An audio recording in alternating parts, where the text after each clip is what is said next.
Жаныш Жанузаков үчүн бүгүн өзгөчө күн. Анткени чейрек кылым билим берүү тармагында үзүрлүү эмгектенип, билим сапатын көтөрүүгө өзүнүн салымын кошуп келген Жаныш агай бүгүн 70 жашта. Эл мугалими 53 жыл билим берүү тармагында иштесе, анын 46 жылын жетекчилик кызматта аркалаган. Күткөн эмесин, бирок турмуш экен, мына бүгүнкү күнгө туш келип, булай буюрса, ушул күн мен үчүн бир түш көргөндөй кубанычтуу болуп атат. Мен эмес, жалаң мен үй бөлөм үчүн, окуткан окуучуларым үчүн, иштеген жамаатым үчүн, жалпы эле ушу менин жакшы алыштарым үчүн бүгүнкү күн жакшы күн болуп атат деген ойдомун өзүм. Агай 1991 жылы алгачкы жол сыноо аянтчасы катары Манас лицейин түптөгөн. Учурунда билим берүү тармагына өзгөчө салым кошуп, келечек муунду тарбиялоодогу салымы зор болгон. Мээнеттин акыбети кайтып, өзү түптөгөн лицейдин бүтүрүүчүлөрү учурда өлкөдөгү жооптуу кызматтарды аркалап келет. Манас лицейин физика-математика багытында лицейин 1996 жылы бүтүргөн. Бул биз 4-чү выпуск элек. Ошо жылы билим сапаты жогору деп айта алам, анткени биз 17 окуучунун арасында 5 медалист жана андан тышкары 5 республикалык олимпиаданын жеңүүчүлөрү чыккан да. Анан ошо жылы бүткөндөрдүн ичинен мен башкасын айтпай эле коеюн, менин классташтарымдын арасында ошо талыкпаган эмгектин артын менен студент кезде дагы окуу өтө жеңил болду. Манас лицейи билим берүү сапаты боюнча облустта эле эмес, республикада дагы алдыңкы орундарды ээлеген лицей болгон.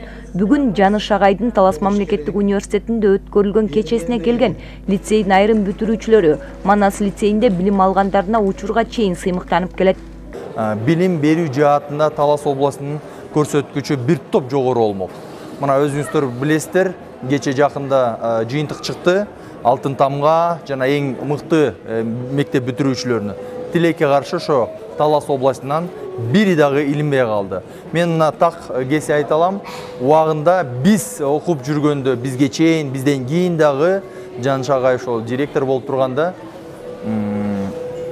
Талас областынан эле эмес, Кыргызстан боюнча олимпиададан алдыңкы орундарда атаандашып келген конкуренттүү лицей эле. Кыргыз эл мугалими Жаныш Жанузаковдун кечесине келген ар бир конок агайдын мээнеткечтигин, Манас лицейи тууралуу жылуу пикирлерин айтышып, агайдын мындан аркы ишине ийгиликтерди каалашты. Ал эми Жаныш Жанузаков Манас лицейин келечек алдыда экендигин билдирди. Ушу күндө даражасы менден да жогору, илимий даражасы, профессор, доктор болуп калган окуучуларым бар. Жакшы коомдук ишмерлерибиз бар. Чарбада иштеп аткан мыкты окуучуларыбыз бар. Жакында болуп өттү, санариптештирүү боюнча эки министрдин орун басарын кошуп, Индира Шаршенова, ана биздин окуучубуз. Мен окусам, мен сыймыктанам. Негизи бүгүнкү күндө дагы Манас лицейинин өздүк имараты болбогондугуна карабай, билим сапаты боюнча облуста өздөрүнүн мыктылыгын көрсөтүп келет. Бегайым Асымбаева, Чыңгыз Бокошов, Зина Акматова, Талаш шаары.